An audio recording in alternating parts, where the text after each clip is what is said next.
In the shadow of jagged peaks where the wind whispered secrets to the pines, a young woman named Rosa limped through the dusty market square of a forgotten village.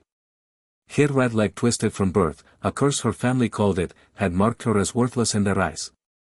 Sold for a handful of coins to a stranger who promised labor on distant farms, she stood there, head bowed, as the auctioneer's hammer fell like a final judgment. But in that moment of despair, her gaze lifted, and across the crowd, it met the steady eyes of an old man from the mountains, a hermit known only as Elias, whose weathered face hid stories as deep as the valleys he roamed. Rosa's life had been a quiet storm of rejection. Born into a poor farming family in the highlands, her coja leg, lame and unyielding, made her a burden in their relentless struggle against the earth. Her siblings toiled in the fields, their laughter echoing like distant thunder, while she mended clothes by the hearth, her nimble fingers weaving dreams into threadbare fabric. "You're no good for the harvest," her father would grunt, his voice heavy with regret. Her mother, eyes averted, whispered prayers for a miracle that never came. As debts mounted and famine loomed, the decision was made in hushed tones one starless night: sell the girl who couldn't run, who couldn't contribute. It was survival, they told themselves, not cruelty. But to Rosa, it felt like the world crumbling beneath her uneven steps. The journey to the market was a blur of jolting carts and silent tears. Bound for a life of servitude, she clutched a small bundle of belongings, a faded ribbon from her grandmother, a sketchbook filled with charcoal drawings of birds in flight, symbols of the freedom she craved. The buyers circled like vultures, prodding her leg, murmuring about her defect. Yet Elias, descending from his solitary cabin for supplies, paused at the edge of the crowd. It was no stranger to hardship, a widower who had lost his own daughter to illness years ago. He lived among the peaks, tending goats and carving wood into figures that captured the soul of the wild. Something in Rosa's eyes, a flicker of defiance amid the sorrow, drew him closer. He bid quietly, outpacing the others with coins saved from selling his carvings. The family took the money without a backward glance, vanishing into the horizon like ghosts. As Elias led Rosa up the winding path to his mountain home, she braced for the worst. Whispers in the village painted him as eccentric, a man who spoke to the stars and avoided human touch. "What use am I to you?" she asked, her voice trembling as they ascended, her lame leg aching with each step. He said nothing at first, only offered a sturdy branch as a crutch. The air grew crisp, laced with pine and wildflowers, a world apart from the flatlands below. That evening, by the fire in his modest cabin, he finally spoke. "I saw truth in your eyes, child.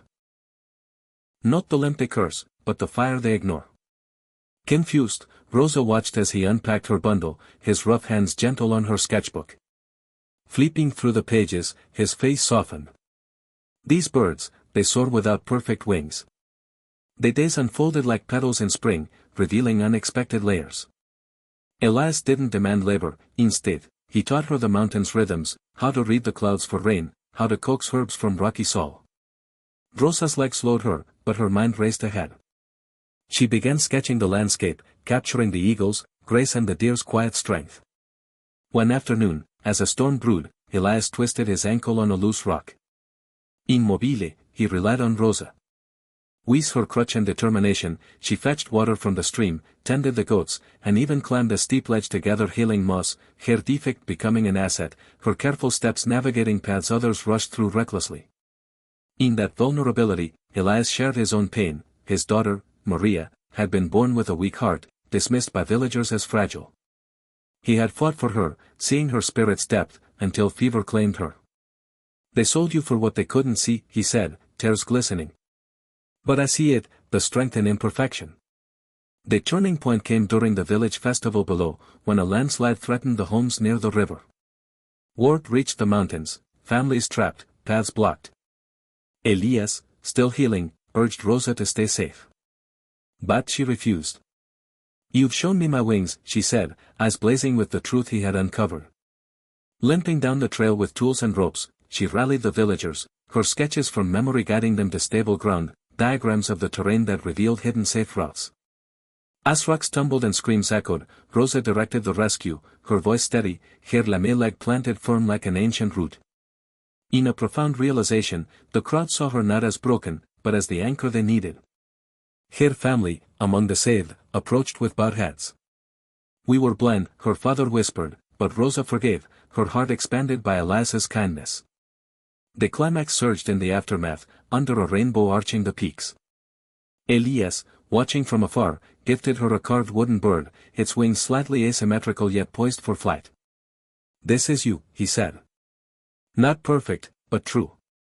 In that act of compassion, Rosa felt transformed, no longer sold or discarded, but valued. She chose to stay with Elias, not as servant, but as family, teaching others the power of seeing beyond flaws. Years later, Rosa's story rippled through the valleys, inspiring wanderers and dreamers. She became the woman of the mountains, her sketches turned into maps that saved lives, her limp a badge of resilience. In a world quick to judge, Elias's simple gaze had ignited a chain of humanity. Kindness begets strength, selflessness uncovers hidden truths.